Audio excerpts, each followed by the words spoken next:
दोस्तों, 13 होने लगा हूँ की कहानी अभी पूरी लिखी नहीं गई है। जैसे ही पूरी लिख जाएगी मैं अपलोड कर दूँगी, तो आप लोग प्लीज़ धैर्य बनाए रखें। और ये एक नई कहानी लेकर आई हूँ मैं आप सबके सामने। ये कहानी बहुत ही प्यारी है, तो प्लीज़ आप लोग पूरा ज़रूर सुनिएगा। कहानी की नायिका हैं दिशा, बेहद खूबसूरत और शांत स्वभाव वाली लड़की जो किसी भोपाल शहर की रहने वाली है। अपनी एमबीए की पढ़ाई पुणे से पूरी करके यहीं भोपाल में एक मार्केटिंग कंपनी में असिस्टेंट मैनेजर है। नायक है रोहन शर्मा, जो कि ऑस्ट्रेलिया से पढ़कर आए हैं। बेहद खुले विचारों और स्वभाव से काफ़ी खुश मिजाज और काफ़ी मजाकिया भी हैं। यहाँ भोपाल में अपनी खुद की एक कंसल्टिंग कंपनी चला रहे हैं। वैसे तो भोपाल शहर की खूबसूरती किसी से नहीं छुपी। देश के सबसे साफ सुथरे शहरों में से एक है। यह झीलों का शहर कैफ़े बेक एंड शेक एक बहुत फेमस कैफ़े है भोपाल का। इसका अच्छा माहौल और अच्छी सर्विस के लिए यह कामकाजी युवाओं के नंबर 1 पसंद है। बहुत बातें हो गई, अब कहानी में प्रवेश करते हैं। यह सब इसलिए ज़रूरी था जिससे कि आप कहानी को और नज़दीक से महसूस कर सकें। दिशा ने हर रोज़ की तरह कैफ़े में प्रवेश किया। जी हाँ, वही में फेमस वाला कैफ़े बेक एंड शेक। दिशा के नाम से एक टेबल हमेशा बुक रहती है। यहाँ शाम को 5 से 7 बजे तक बाएं तरफ कॉर्नर पे सोफे वाली टेबल दिशा की फेवरेट है, जहाँ हर रोज़ दिशा आकर अपना कुछ वक्त बिताती है। आज भी दिशा हर रोज़ की तरह आकर अपनी टेबल पर बैठ गई। वहाँ के स्टाफ को पता है उसका रोज़ का ऑर्डर कॉफीचिनो विथ एक्स्ट्रा शुगर, सो उनको सर्व कर देते हैं। दिशा अपना लैपटॉप खोलकर बैठी है और बस धड़ धड़ टाइप किए जा रही, मानो जिंदगी का सारा गुस्सा उसे लैपटॉप पर निकाल देगी। आप सोच रहे होंगे गुस्सा कैसा? जी हाँ, ये दिशा की नाराज़गी ही है उसके जीवन से, जिसे दिशा अपनी ज़िंदगी से मिटाना चाहती है। कैफ़े के बाहर देखा तो जोर के काले बादल मंडरा रहे हैं और बड़ी जोर की बारिश शुरू हो चुकी है। भोपाल की बारिश का कोई मौसम नहीं है, कभी भी शुरू हो जाती है। दिशा बाहर देखती और बारिश के कल कल करते शोर में कहीं खो जाती है। ऐसी ही बारिश का दिन था जब उसे आशीष आखिरी बार इस कैफ़े में मिलने आया था। उसी दिन उसने दिशा से एक झूठा वादा भी किया था कि वह 2 दिनों बाद दिशा को अपना फैसला सुनाएगा आकर। एक वो दिन था और आज का दिन है। वो नहीं आया, ना उसका कोई कॉल या फिर मैसेज। कुम्हार के कच्चे घड़े की तरह दिशा उस बारिश में घुल चुकी थी। उसका प्यार के प्रति विश्वास और उसका खुद का वजूद सब छीड़ हो चुके थे। कैसे हरदम हंसती मुस्कुराती दिशा की ज़िंदगी में आशीष ने जबरन अपनी जगह बनाई थी। उसके ऑफिस में ही टेक्निकल डिपार्टमेंट में काम करता था आशीष।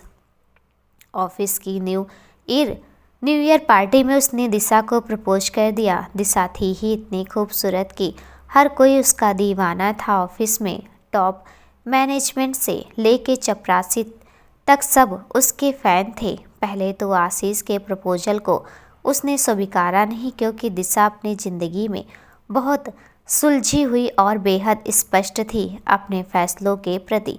उसे एक मजबूत रिश्ता चाहिए था जिसे वह भविष्य में आगे लेकर जाए। आशीष ने दिशा को मनाने के लिए हर वह प्रयास किया जिससे वो उसके प्यार में पड़ ही गई। फिर दोनों ने काफ़ी अच्छा समय एक दूसरे के साथ गुजारा। एक दूसरे के प्यार में पूरी तरह पागल थे दोनों। एक दिन अचानक दिशा ने शादी की बात की। बस तभी से आशीष उससे कटा कटा सा रहने लगा। वह दिशा से क्या किसी भी लड़की से शादी नहीं करना चाहता था, शादी के नाम से ही डरता था। उसने दिशा को बहुत समझाया, लेकिन दिशा के घर वाले जिद कर रहे थे शादी की, इसलिए दिशा भी मजबूर थी। उसने आशीष को बहुत समझाया कि वह उसके घर वालों से मिलकर समय मांग ले, फिर शादी हम बाद में करेंगे। लेकिन आशीष शायद उसकी भावनाओं को नहीं समझ रहा था और उसे एक झूठा वादा करके उसकी ज़िंदगी से चला गया, मानो उसने शहर ही छोड़ दिया हो। कभी उसका साया भी नहीं दिखा। अगर कुछ बाकी था तो दिशा के दिल में उसके पहला और अधूरा प्यार, उसकी खट्टी मीठी यादें। दिशा अपने बीते हुए कल से नजरें चुरा कर भागना नहीं चाहती थी। नहीं चाहती थी बाकी लड़कियों की तरह रोना या फिर जल्दी ही आगे बढ़ जाना। वह रोज इसी कैफ़े में आती जहां आशीष उसे आखिरी बार मिलकर गया था। आशीष के जाने के बाद वह आशीष से तो नाराज़ थी ही, उससे कहीं ज़्यादा खुद से नाराज़ थी कि कैसे उसके अपने एक गलत फैसले ने उसके जीवन में ये उदासी भर दी थी। अपने दिल की बात किसे कहे या आशीष के प्रति गुस्से का ज्वालामुखी जो मन में भरा है वह कहाँ निकाले। इसलिए रोज़ यहाँ आकर कुछ समय सब कुछ लैपटॉप पर लिखकर अपने मन हल्का कर लेती है। अपने मन के एक तरफा जज्बातों को अपने ही शब्दों में खुद को बताती है। सुकून मिलता है उसे ऐसा करने से और एक उम्मीद भी जागती है कि एक दिन वो आशीष के प्यार को भुलाकर अपने जीवन में आगे बढ़ेगी। बारिश बंद हो चुकी थी। वेटर बिल लेके दिशा के पास आया। मैम, आपका बिल। दिशा अचानक से अपने ख्यालों से बाहर आती है। वेटर को एक और कॉफ़ी का ऑर्डर देती है और एक बार फिर अपनी अधूरी बातों को अपने लैपटॉप को कीबोर्ड के जरिए से सुनाती है। अब एंट्री होती हमारी कहानी के हीरो की। जी हाँ, मिस्टर रोहन सूट बूट के साथ एक बहुत सुंदर और सबको मोह लेने वाला व्यक्तित्व जो कि उसकी चाल ढाल से ही झलकता है। वैसे ज़्यादा इनका इस कैफ़े में आना नहीं होता, लेकिन यहाँ के मैनेजर से जान पहचान है रोहन की। आज संजोगवश ऐसे समय आए हैं कि अंदर आते ही इनकी नज़र दिशा पर पड़ती है। लाल रंग का सिल्क का कुर्ता जिसमें पीले धागों की कढ़ाई, पीला चूड़ीदार और बहुरंगी दुपट्टा जिसमें छोटे छोटे घुंघरू टाँके हुए हैं। दुपट्टा आधे से ज़्यादा नीचे ज़मीन पे बिखरा था और उसके भूरे रंग के लेयर्ड कट कंधों से नीचे तक के बिखरे बाल इस कदर लहरा रहे थे जैसे कि बाहर बादलों के में काली घटाएं लहरा रही थी। हल्का सा मेकअप और एकदम मुरझाया मगर बेहद खूबसूरत चेहरा नज़रें झुकाए अपने आप से गुफ्तगू में व्यस्त था। कौन आ रहा है, कौन जा रहा, कोई खबर नहीं। रोहन उसके ठीक सामने वाली टेबल पर जाकर बैठ गया। रोहन ने अपना लैपटॉप निकाला और वह भी अपने काम में लग गया, लेकिन हर थोड़ी देर में उसकी नज़र दिशा के बिखरे बाल और लथरते हुए खूबसूरत दुपट्टे पर ही जा रही है। उसका मन ही नहीं लग रहा अपने काम में, बस सोच रहा है कि कब वो जाके दिशा के बिखरे बाल और दुपट्टा दोनों को संवार दे जाके। उसे तो अंदाज़ा भी नहीं है कि दिशा खुद कितना बिखरी हुई है। इसी कसमकस के बीच रोहन का क्लाइंट आ जाता है। रोहन उसके साथ मीटिंग में बिजी हो जाता है, लेकिन उसकी नज़र अभी भी हर थोड़ी देर में दिशा पर ही जा रही थी। आधे घंटे से ज़्यादा हो गया और दिशा एक स्थिर अवस्था में बैठी थी और रोहन को बड़ा अजीब लग रहा था। बार बार यही सोच रहा था, कैसी लड़की है जिसे अपना होशो हवास ही नहीं, दुनिया से बेखबर ही अपनी कौन सी दुनिया में खोई है। जब तक रोहन की मीटिंग खत्म होने को ही थी कि दिशा ने 2 मिनट में अपना बैग समेटा और निकल गई। उसने एक भी बार रोहन की तरफ नहीं देखा, उसके बगल से ही गुजर गई और उसके पास छोड़ गई एक मीठा सा खुशबू भरा हवा का झोंका जो कि रोहन को अंदर से बहुत बेचैन कर रहा था। रोहन जब मीटिंग खत्म करके जाने लगा तो उसने मैनेजर से पूछा, कौन थी वह लड़की। तब मैनेजर ने बताया, इसकी वह एक रोज़ आने वाली कस्टमर है जो रोज़ शाम को बस उसी टेबल पर बैठती है आकर। रोहन ने चारों तरफ देखा और मन में बोला, इतना भी क्या है इस कैफ़े में, मैं पहले भी आया, मुझे तो कुछ बहुत खास नहीं दिखा और मन ही मन मुस्कुराते हुए निकल गया। उस हवा में भीनी सी वो खुशबू अभी भी रोहन को महसूस हो रही थी। रोहन ने अपनी गाड़ी निकाली और बड़े ही मुस्कुराते हुए चेहरे के साथ वहां से निकल गया। अगले दिन फिर शाम को उसी कैफ़े में रोहन के एक और क्लाइंट ने मीटिंग रखी। उसका इरादा दिशा को मिलना नहीं था, बल्कि आज की मीटिंग भी क्लाइंट की मर्जी से ही वेक एंड शेक कैफ़े में निर्धारित हुई थी। शायद भगवान भी दोनों को एक दूसरे से मिलवाना चाह रहे थे। रोहन पहले ही पहुंच गया कैफ़े। अभी तक दिशा नहीं आई थी। रोहन ने वहीं कल वाली टेबल बुक की थी। रोहन अपने क्लाइंट का इंतजार ही कर रहा था कि उसे फिर से वही कल वाली एक भीनी सी खुशबू का एहसास हुआ। जब तक वह पीछे मुड़कर देखता तब तक दिशा उसके बगल से एक तेज हवा के झोंके की तरह गुजरकर अपनी टेबल की ओर चली गई। रोहन एकदम बादलों के भीतर छुपी गुमशुदा किरण की तरह खो गया उस खुशबू में। पल भर में अब दिशा उसके सामने थी। फिर वही लुक्का छिपी का खेल शुरू हुआ। आज दिशा ने गहरे हरे रंग का शर्ट, सफ़ेद रंग का पैंट पहना था और गले में एक बहुत खूबसूरत सफ़ेद और भूरे रंग का सिल्क का स्कार्फ लपेटा था। आज बाल बंद रखे थे उसने एक काले रबर बैंड से। रोहन मन ही मन अपने आप से बात करता है, कल इसके बाल खुले थे तो मेरा मन कर रहा था उन्हें बांध दूँ, और जब आज बांधे हैं तो मुझे लग रहा है उसे कहूँ कि खुला छोड़ दे अपने बालों को। उसके वो बिखरे बाल ही तो हैं समुद्र की उमड़ती लहरों जैसे, मुझे कल से अशांत सा कर गए हैं। लेकिन ये खुद तो एक शांत तालाब सी है। ऐसी भी लड़कियां होती हैं क्या? हाय मिस्टर रोहन, उसके क्लाइंट ने पीछे से आवाज़ दी और रोहन अपने ख्यालों के समुद्र मंथन से बाहर आता है और मन में बड़बड़ाता है, अच्छा हुआ भगवान जो ये आ गया, नहीं तो मैं तो इस लड़की की लहरों, ओह सॉरी, इसके बालों में ही उलझा रहता। एक बड़ी सी मुस्कान देते हुए रोहन ने हाय मिस्टर बंसल बोला और अपनी मीटिंग शुरू करता है। उधर दिशा आज भी रोज की तरह अपने लैपटॉप में बिजी है और तलाश जारी एक नई दिशा को दिशा दिखाने की। रोहन की नज़रें हर थोड़ी देर में दिशा को ही देख रही थी, मानो बस इंतजार कर रही है कि कब उसकी और दिशा की नज़रें आपस में मिले। लेकिन शायद अभी इतनी आसानी से नहीं। अभी शायद और थोड़ा वक्त उसे इसी लुक्का छिपी में गुजारना होगा, क्योंकि आज भी जोर की बारिश होने वाली और दिशा जल्दी घर निकलने की तैयारी करती दिखी। उसे बैग बंद करते देखे रोहन ने भी तुरंत मीटिंग खत्म की और अपना बैग लेके आधा बैग चलते हुए ही बंद किया और जल्दी में इस उम्मीद से निकला कि शायद आज तो आमना सामना हो ही जाए दिशा से। बाहर पहुंचकर देखा बारिश तो जोर से शुरू हो चुकी थी और दिशा एक कोने में खड़ी अपने मोबाइल में बिजी थी। रोहन 2 मिनट वहां रुका कि शायद अब दिशा की नज़र उस पर पड़ जाए। फिर अचानक रोहन अपने आप से बात करने लगा, ये मैं क्या कर रहा हूँ? ऐसे कैसे मैं लड़की के पलट कर देखने का इंतज़ार कर रहा हूँ? हे भगवान, ये लड़की जल सुंदरी, हाँ जल सुंदरी इसीलिए क्योंकि तालाब सी शांत और समुद्र सी उफनाते उसके घुंघराले बाल, सही तो नाम रखा है मैंने, जल सुंदरी।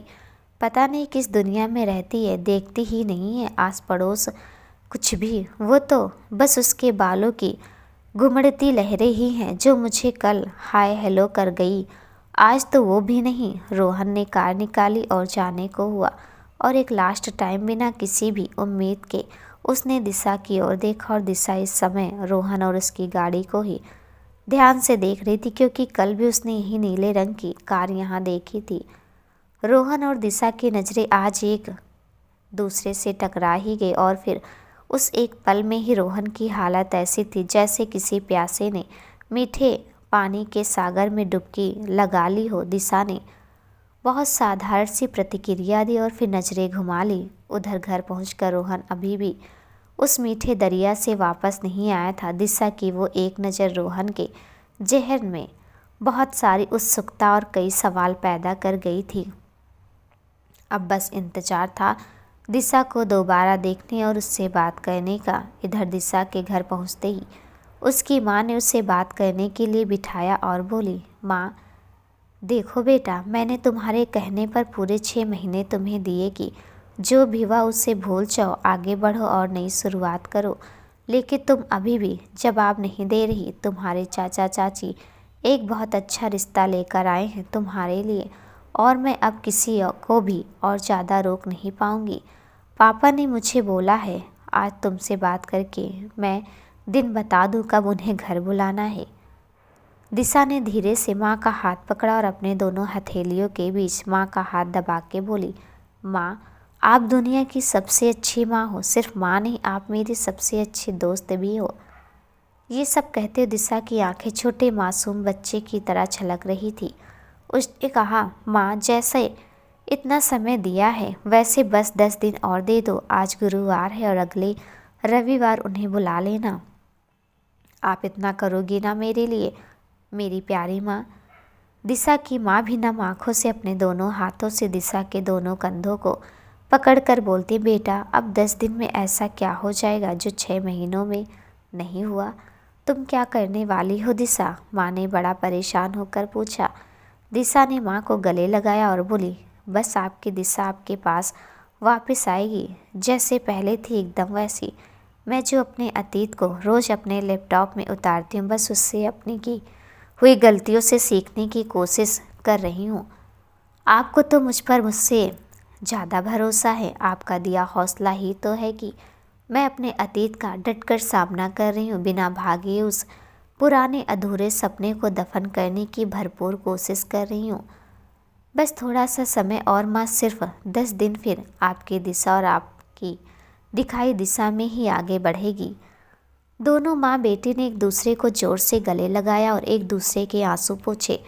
दिशा की माँ ने कहा, ठीक है, अगले रविवार को वह इस परिवार को शाम को चाय पर बुलाएंगे। दिशा ने पलकें झुका के हाँ कर दी और चैन की सांस ली।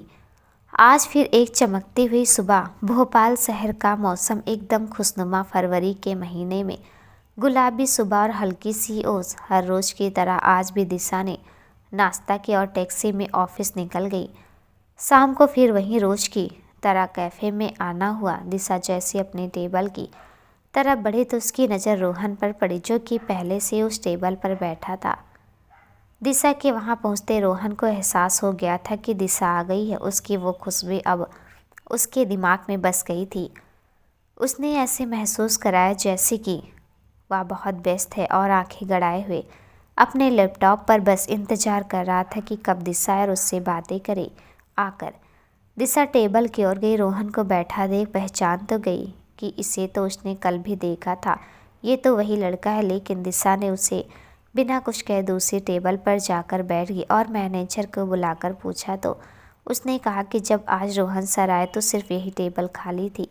हमने उन्हें बोला तो वह बोले आपके आते ही वह आपको टेबल दे देंगे। सॉरी मैम, आप कहें तो मैं अभी उनको बोल दूं? दिशा ने मना कर दिया। रोहन देखकर समझ गया और उस टेबल से उठकर सीधा दिशा की टेबल पर गया और बोला, माफ़ी चाहता हूँ, आज आपकी टेबल ले ली मैंने, लेकिन अब आप बैठ सकती हैं, मैं यहाँ शिफ्ट हो जाऊँगा।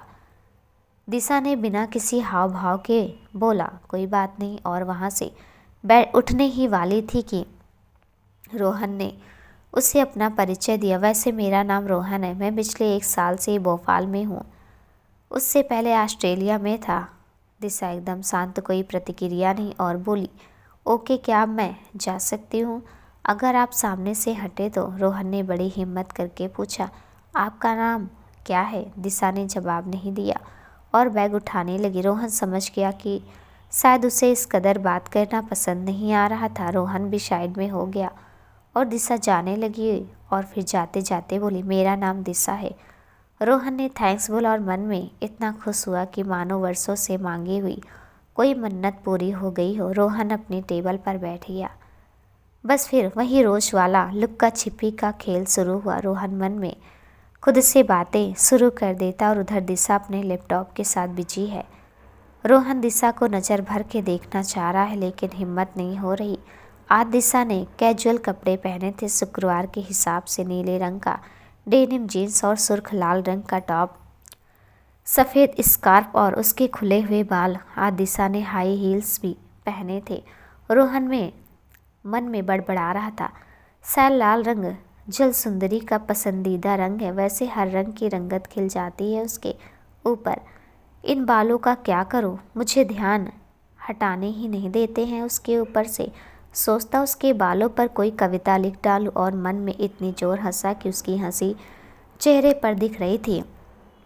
जैसे तैसे करीब 1.5 घंटा निकल गया और दिशा बैग उठाकर जाने लगी। बाहर आज फिर से बारिश का मौसम बना था। दिशा टैक्सी का इंतज़ार कर रही थी, तभी रोहन भी आ गया। रोहन वैसे आप क्या करती हैं? देखा है आप बहुत कुछ लिखती रहती हैं अपने लैपटॉप पर। आपके चारों ओर क्या चल रहा है आपको कुछ पता भी नहीं होता। क्या आप लेखिका हैं? माफ़ कीजिए, कुछ दिनों से आपको आपकी बिना इजाज़त के नोटिस किया और आज रहा नहीं गया तो पूछ लिया। दिशा, मिस्टर रोहन, इस तरह बार बार आपका ज़बरदस्ती बात करना मुझे पसंद नहीं। और हाँ, मेरी टैक्सी आने वाली है, मैं इसलिए यहाँ खड़ी हूँ, ना कि आपसे बात करने के लिए। रोहन, माफ़ कीजिए अगर मेरी बात आपको बुरी लगी, लेकिन हाँ, मेरा नाम याद रखने के लिए शुक्रिया। रोहन के चेहरे पर एक शरारती मुस्कान और दिशा बिना किसी प्रतिक्रिया के आगे बढ़ गई। उसकी टैक्सी आ गई थी। उधर रोहन भी गाड़ी शुरू करके चल दिया और बस मन में बहुत खुश था कि आज उसे दिशा का नाम पता चल गया। साथ में उसे थोड़ा बुरा भी लग रहा था कि उसे दिशा से ऐसे अचानक उसके काम या वो क्या लिखती है नहीं पूछना था। उसे एहसास हो गया था अपनी गलती का। अगले दिन रोहन को बाहर जाना था तो जाते समय उसने कैफ़े में मैनेजर को एक लेटर दिया जो उन्हें दिशा को देना था। वैसे दिशा रवि शनिवार को कैफ़े नहीं आती, लेकिन समय कम है और कितना कुछ ख़त्म करना है बस इन्हीं कुछ दिनों में। तो दिशा आज भी कैफ़े आई। दोपहर को उसकी नज़र आ रोहन वाले टेबल पर पड़ी और मन में खुश हुई और सोचने लगी, भगवान जी का शुक्र है आज वो नहीं आया। अब तो उसके सामने बैठना ही मुश्किल है, वह मुझे नोटिस करता है। हे भगवान, कैसे कैसे लोग हैं, अपने काम से काम नहीं रखते। ये सब मन में बड़बड़ाते हुए दिशा अपने टेबल पर जाकर बैठ गई। उसके बैठते मैनेजर ने उसे रोहन का लेटर दिया। दिशा डर गई थी। ये सब क्या है? ऐसे रोहन का उसकी मर्जी के बगैर उसके जीवन में इस कदर दस्तक देना उसे रास नहीं आ रहा था। उसने लेटर नहीं पढ़ा और एक तरफ रख दिया टेबल पर और अपने अधूरे अध्याय को पूरा करने में लग गई। कितनी भी कोशिश करती, लेकिन उसकी नज़र बार बार रोहन के लेटर पर पड़ रही थी जो उसे बार बार अपनी तरफ आकर्षित कर रहा था कि वह उसे खोले और पढ़े। फिर उसने कॉफ़ी हाथ में ली और दूसरे हाथ से वह लेटर खोलना शुरू किया। उसके दिल की धड़कन बहुत तेज होती जा रही थी जो जो वह उस खत में लिखे अल्फाजों के करीब पहुंच रही थी। डर और चिंता दोनों थे चेहरे पर। खैर, अब वह रोहन के लिखे हुए उस खत की परतें खोलकर सामने रखती है। दिशा, मैं आपसे कल जो कुछ भी हुआ उसके लिए माफ़ी मांगना चाहता हूँ। मुझे पता है कि मुझसे गलती हुई है। मुझे आपसे ऐसे रोक कर बात नहीं करना चाहिए था। आपसे आपकी निजी ज़िंदगी के बारे में सवाल नहीं करने थे। जिस तरह का दौर चल रहा है आजकल, उस लिहाज से आपकी जगह कोई भी लड़की होती तो वह अजनबी को ऐसे ही डांटती। लेकिन दिशा, हर अजनबी बुरा हो या तो भी तो नहीं होता ना। कभी कभी अजनबी आपके हमदर्द बन जाते। और सबसे अच्छी बात है कि आप अजनबी से कुछ भी अपने मन की बात कह सकते हैं, क्योंकि वह अजनबी है, आपके बारे में कुछ भी नहीं जानता, इसलिए आपको जज भी नहीं करेगा। और हाँ दिशा, पिछले दिनों से मैंने तुम्हारी बिना इजाज़त के तुम्हें बहुत नोटिस किया और मुझे लगा कि कुछ है तुम्हारी ज़िंदगी में जिससे तुम परेशान हो। तुम्हारी परेशानी मैं देख नहीं पाता। कितना कुछ दिखता है आपकी आंखों में, वो एहसासों का हुजूम, जज्बातों का उमड़ता सैलाब, कुछ अनकही बातें, कुछ अनछुए से अरमान, बिखरी सी हजारों ख्वाहिशें और अधभुने से ख्वाब। क्या मैं आपके अधूरेपन को बांट सकता हूँ? क्या आप अपने गुफ्तगू में इस अजनबी को शामिल कर सकती हो? मैं 2 दिन के लिए शहर से बाहर जा रहा हूँ। आप सोच लो और जवाब देना। अगर हो सके तो मेरे नीचे दिए नंबर पर मैसेज करना। और यदि आप मेरी इस पहल को सिरे से नकारना चाहो तो आपका फैसला होगा और मैं उसे दिल से स्वीकार करूँगा। रोहन के लेटर को पढ़ के दिशा एकदम आश्चर्यचकित थी। कुछ शब्द दिशा के जहन में गूंज रहे थे। रोहन को कैसे एहसास हो गया मेरे अकेले और अधूरेपन का? कहीं ऐसा तो नहीं कि और बाकी लड़कों की तरह इसने अंधेरे में तीर चलाया हो और वह निशाने पर लग गया। खैर, मुझे इस अजनबी से कोई हमदर्दी का रिश्ता नहीं जोड़ना है। और ऐसे मन में बड़बड़ाते दिशा उसके लेटर को लापरवाही से मोड़कर एक किनारे रख देती है। दिशा घर चली जाती है और फिर अगले दिन सोमवार को दिशा भी कैफ़े नहीं जा पाई। माँ के साथ डॉक्टर के यहाँ जाना था। मंगलवार को दिशा शाम को कैफ़े आई। आते ही उसकी नज़रें रोहन को ढूंढ रही थी, लेकिन दिशा ने अपने आप पर बहुत कंट्रोल किया और अपने लैपटॉप में आंखें गड़ाकर बैठ गई। लेकिन हर थोड़ी देर में उसकी नज़र मुख्य दरवाजे पर ही थी। मन लग ही नहीं रहा था उसका आज किसी भी काम में। थोड़ी देर बाद दिशा घर के लिए निकल गई। रास्ते में टैक्सी बैठकर दिशा सोचती है, जो लड़का घर वाले संडे को घर बुला रहे हैं वह भी तो अजनबी ही है। मुझे तो उसका नाम तक नहीं पता। क्या मुझे रोहन को एक मौका देना चाहिए? ऐसा हाँ ना करते करते दिशा ने रोहन को मैसेज कर दिया, रोहन मैं दिशा, तुम्हारा लेटर मिला। ज़रूरत नहीं थी इस सब की, मैं कोई नाराज़ नहीं थी, और हाँ मैंने थोड़ा ज़्यादा ज़ोर से बोला, उसके लिए मुझे माफ़ कर दो। कुछ सेकंड्स के अंदर ही रोहन का जवाब भी आ गया। दिशा, मेरे लेटर को पढ़कर जवाब देने के लिए दिल से शुक्रिया। क्या कल हम साथ में कॉफ़ी पी सकते हैं? दिशा ने जवाब दिया, नहीं मैं शायद कल नहीं आऊँगी। तो प्लीज़ ऐसा कुछ प्लान या हमसे उम्मीद मत करो। रोहन का जवाब, अगर तुम खुद रोशन ना मार पाओ उम्मीदों के चिराग तो बुझाना भी मत, गर कोई और करना चाहे। दिशा ने जवाब तो देना चाहा लेकिन कुछ जवाब नहीं दिया और मन में हंस रही थी उसकी शायरी पढ़कर। आज की सुबह में एक अलग ही महक थी। दिन था बुधवार और गुलाबी चहकती सुबह एक खूबसूरत दिन की सही शुरुआत।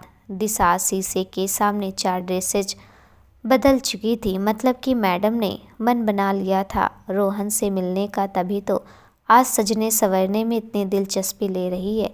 आखिर में एक सफ़ेद रंग का टॉप, बहुत ही खूबसूरत कॉटन और रेशम के धागे की मखमली कढ़ाई उस पर दिशा के ऊपर बहुत जच रहा था। एक लाल स्कार्फ गले में और नीला जींस पहना दिशा ने, और साथ में घुंघरू वाले रंग बिरंगी मोजरी। आज का दिन ऑफिस में कट ही नहीं रहा था। उधर हमारे रोहन का हाल भी कुछ ऐसा ही तो था। जल्दी जल्दी सब खत्म करने में लगे थे कि कब निकले और जाकर कैफ़े में दिशा का इंतज़ार करे जाकर। उनकी तो जैसे जान ही अटकी थी। दिशा के बालों में इस कदर उलझे थे कि बस निकलना नहीं चाहते थे। रोहन ने आज अपना मनपसंद सफ़ेद शर्ट और नीला जींस पहना था। आज फाइनली शाम हो चुकी थी। आज दिशा और रोहन का एक साथ कैफ़े पहुंचना हुआ। इधर दिशा टैक्सी से उतरी, उधर रोहन अपनी गाड़ी पार्क करके बाहर आया। रोहन के चेहरे पर खुशी की लहर दौड़ रही थी और वहीं दिशा शांत और खामोश थी। उसे देखते ही रोहन बड़ी उत्सुकता के साथ बोला, हेलो दिशा, बहुत अच्छा लगा तुम्हें देखकर और दिल से धन्यवाद मुझे माफ़ करने के लिए। दिशा एक बहुत फीकी सी मुस्कान देकर आगे बढ़ने लगी।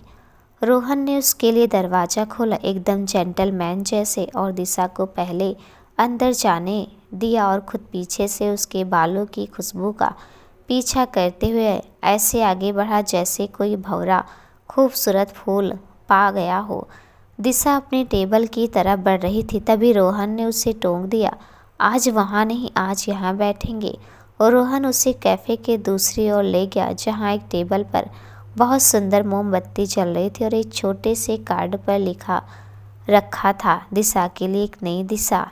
इस खिड़की के बाहर दिखता था एक खूबसूरत सा गार्डन जिसमें अनगिनत गुलाब के फूल लगे थे। दिशा सब देखकर एकदम आश्चर्यचकित थी और थोड़ी सहमी भी थी। रोहन को झुंझलाते हुए बोली, मिस्टर रोहन, आप है कौन मेरे जो मुझे नई दिशा दिखाएंगे?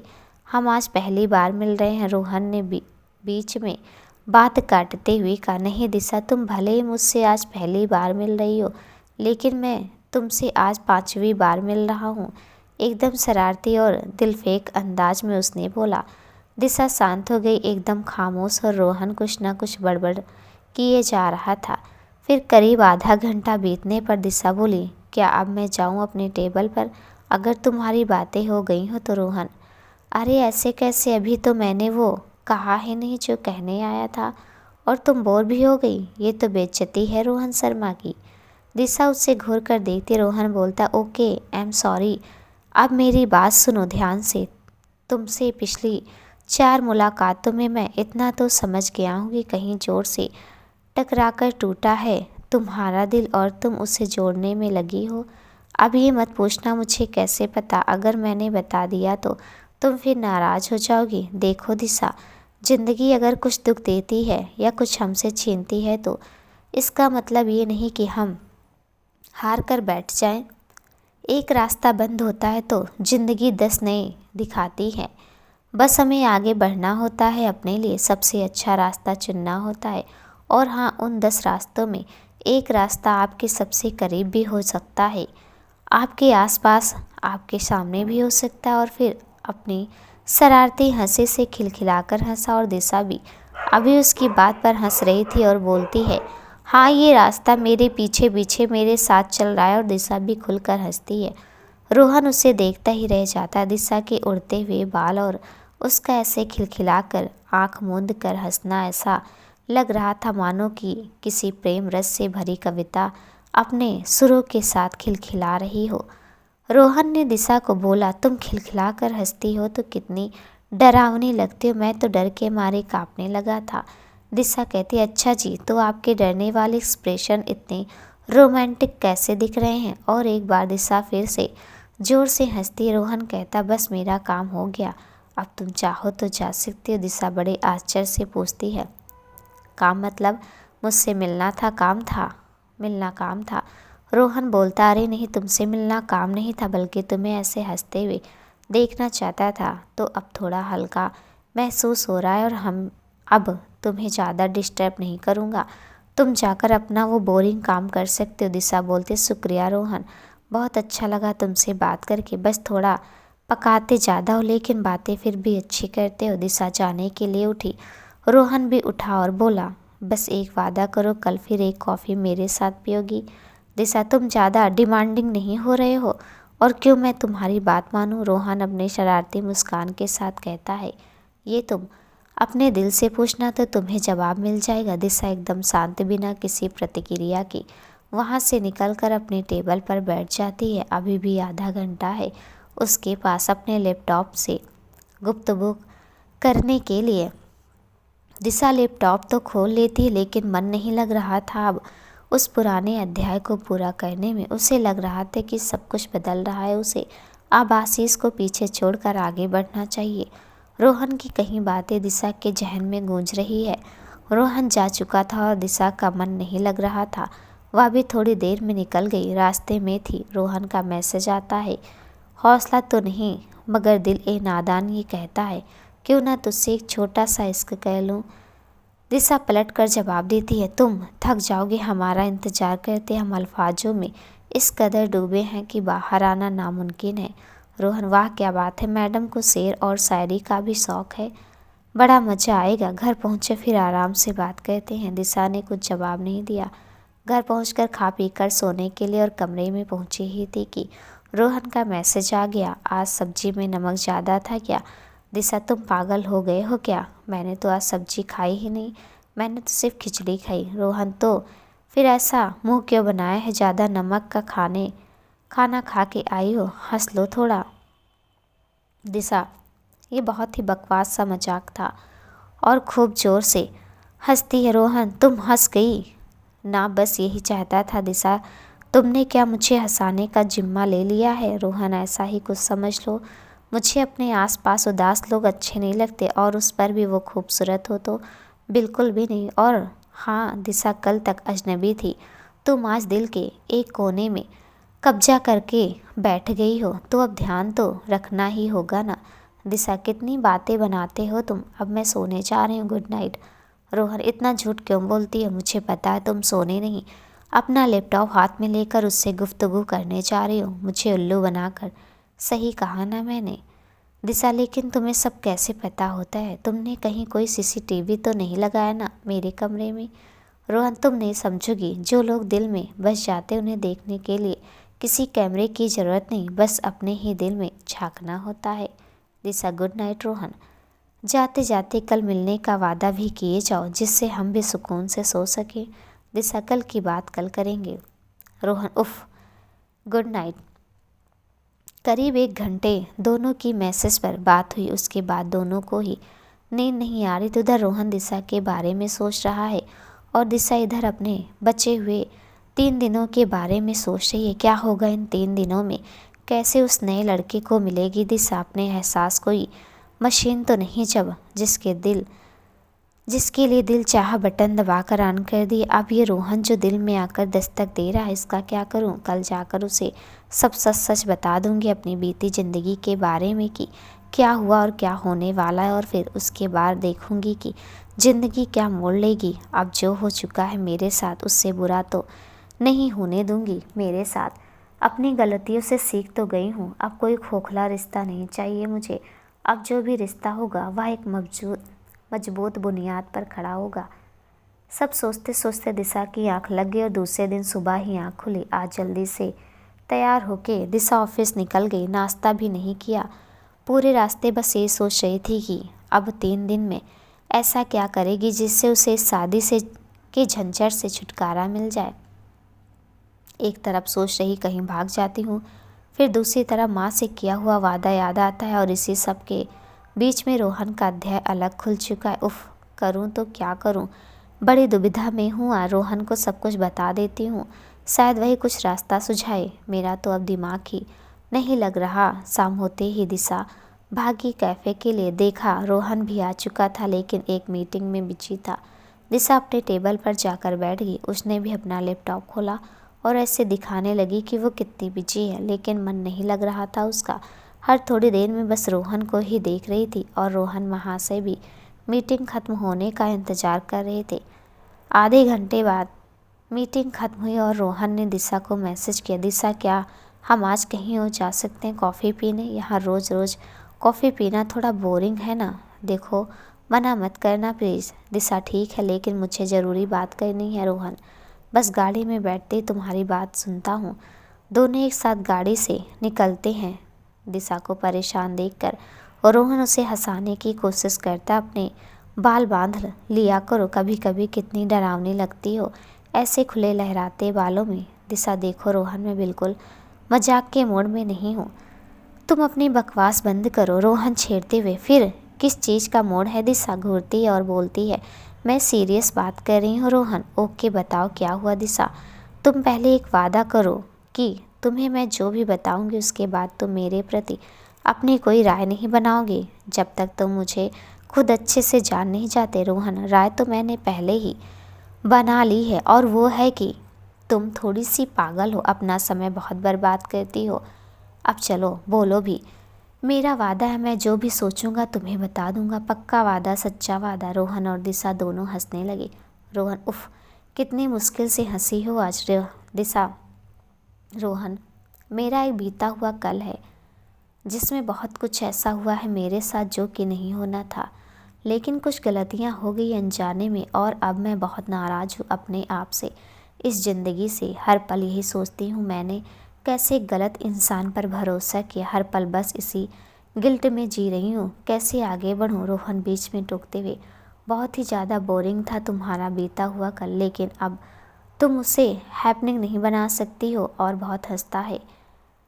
दिशा, रोहन ये मजाक का वक्त नहीं है। घर वाले मेरी किसी और से शादी करना चाहते हैं और एक नए लड़के से मिलवाना चाहते हैं, और मैं अभी तक अपने बीते कल से वापस नहीं आ पाई हूँ, भटक गई हूँ। रिश्तों पर से विश्वास ही उठ गया है। रोहन, तो तुम अभी शादी नहीं करना चाहती हो? वैसे शादी तो मैं भी नहीं करना चाहता। चलो हम दोनों साथ में लिविंग रहते हैं, कैसा रहेगा? उसकी शरारत वाली मुस्कान साफ झलक रही थी। इससे पहले दिशा गुस्से में गाड़ी से ही उतर जाती। रोहन, मैं तुम्हारा मूड अच्छा करने की कोशिश कर रहा हूँ, क्योंकि शांत और अच्छे मन से ही कुछ ढंग का फैसला ले पाओगी। ऐसे कैसे वही पुरानी बातों का रोना रोती रहोगी? ज़िंदगी उतनी भी बुरी नहीं है जितना तुम जैसी ज़्यादा सोचने वाली लड़कियां बना देती हैं।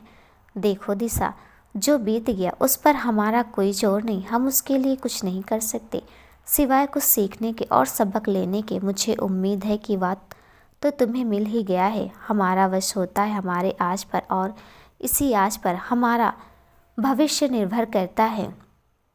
इसलिए आज को अच्छे से जियो। आपका आज ही आने वाला कल की नींव है दिशा। लेकिन मेरे आज में तो कुछ है ही नहीं, बस वही घर और ऑफिस, फिर कैफ़े। रोहन, मैं क्या तुम्हें पिछले जन्म में मिल रहा हूँ?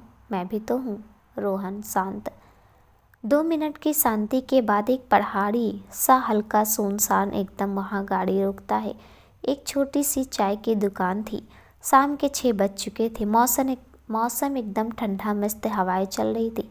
दिशा, यह तुम कहाँ लेकर आए हो मुझे? रोहन, डरो मैं तुम्हारे जैसी दुखियारी लड़की के साथ मैं कुछ नहीं करूँगा। एकदम सड़ू और बोरिंग हो तुम। दिशा, अच्छा मैं जैसी हूँ वैसी ही अच्छी हूँ। रोहन ने चाय का ऑर्डर दिया और दिशा से बोला, देश से बाहर रहकर मैं सबसे ज़्यादा यही मिस करता था, छोटी टपरी की चाय। कितना सुकून होता है इस चाय में, जो कि बड़े बड़े कैफ़े की कॉफ़ी में नहीं होता। चाय पीकर देखो, तुम्हें भी अंदाज़ा लग जाएगा कि मैं तुम्हें यहाँ क्यों लेकर आया। दिशा, चाय तो वाकई में बहुत अच्छी है, थैंक्स यहाँ लाने के लिए। पहला प्यार भूलना बहुत मुश्किल होता है रोहन, कितनी भी कोशिश कर लो कुछ ना कुछ सामने आ ही जाता है। कोशिश तो कर रहे, उम्मीद है कि जल्द ही कोई नई दिशा दिख ही जाएगी। रोहन, ये हुई ना बात। देखो, चाय पीकर तुम अच्छी बातें कर रही हो, दिमाग खुल गया है तुम्हारा। दिशा, शायद सही कह रहे हो तुम। और फिर दोनों हंसने लगे। दिशा बोली, अब हमें चलना चाहिए, दूर भी बहुत आए हैं, वापस पहुंचने में समय भी लगेगा। रोहन, दिल तो नहीं कर रहा, लेकिन अब तुमने मेरी बात मानी, यहाँ तक आई, उसके लिए मैं शुक्रगुजार हूँ। चलो अब तुम्हें घर छोड़ देता। दोनों कार में बैठकर निकलते हैं। रोहन, एक वादा करो, कल फिर मिलोगी, लेकिन कल हम साथ में डिनर पर जाएंगे। देखो, तुम चाहो तो अभी मना कर सकते हो, नहीं तो थोड़ा सोच लो। घर जाकर मैं इंतज़ार करूँगा। दिशा, मैं घर जाकर सोचकर बताती हूँ। रोहन, मुझे पता है तुम आओगी, लेकिन वो तुम्हारे अंदर वाली बोरिंग दिशा ऐसे आसानी से हाँ कैसे बोल सकती है? अच्छा एक बात बताओ, तुम कैफ़े में अपने लैपटॉप में ऑफिस का काम करते हो, अपने पैसों से कॉफ़ी पीकर, और ज़ोर से हंसता है। दिशा, है कुछ अपना काम वही करती हूँ जिसे तुमने आकर डिस्टर्ब कर दिया है। अब आगे बढ़ ही नहीं रहा, वहीं अटका है। 1-2 दिन में वही पूरा करना है। और दिशा एकदम शांत हो जाती है। रोहन की कही बात दिशा के दिमाग में घूम रही थी कि आज अच्छे से जियो, आने वाला कल इसी पर निर्भर करता है। दिशा अपना घर आने से पहले ही शिवाजी नगर चौराहे पर उतर गई। रोहन ने बड़े बोझिल मन से दिशा को बाय बोला और तेज रफ्तार से गाड़ी लेकर निकल गया। इधर दिशा भी घर पहुंची, माँ से कुछ बातचीत की। माँ ने बताया कि लड़के वाले आने वाले हैं, संडे को शाम 5 बजे। दिशा ने हामी भर दी लड़के से मिलने के लिए। माँ से वादा जो किया था, अब पीछे नहीं हट सकती। कितना कुछ दिमाग में चल रहा था, तभी फ़ोन पर मैसेज का टोन बजा। दिशा ने चमकती आंखों से फ़ोन उठाया। शायद उसे भी रोहन के मैसेज का इंतज़ार था। रोहन, तो मुझे पता है कि हम कल डिनर पर मिल रहे हैं, लेकिन तुम ऐसे जवाब तो दोगी नहीं, इसलिए सोचा तुम्हें याद दिला दूं। दिशा, जी नहीं, हम अब नहीं मिलने वाले, और अब मैं सोने जा रही हूँ, अभी बात नहीं कर सकती। रोहन, अगर सोना ही था तो 2 मिनट पहले क्यों नहीं सोई? मेरे मैसेज का इंतज़ार कर रही थी ना तुम। दिशा, तुम कितने ख्याली पुलाव पकाते हो, जाओ सपनों में पकाओ, मुझे मत पकाओ। Good night Rohan. अच्छा डिनर ना सही, कल कॉफ़ी पर तो मिल ही सकते हैं ना? अच्छा तुम्हारे टेबल पर ही बैठ जाएंगे। दिशा, देखती हूँ मैं, अब सो जाओ, मुझे परेशान मत करना। रोहन, उफ ये लड़की, चलो गुड नाइट, कल मिलते हैं। और हाँ, ये अपने बाल बांध लिया करो प्लीज़, कोई डर जाएगा तुम्हारे सपने में देखकर। दिशा, गुड नाइट रोहन। दोस्तों, उम्मीद करती हूँ ये कहानी आपको पसंद आई होगी। मिलती हूँ इसके अगले भाग के साथ, तब तक के लिए नमस्कार दोस्तों।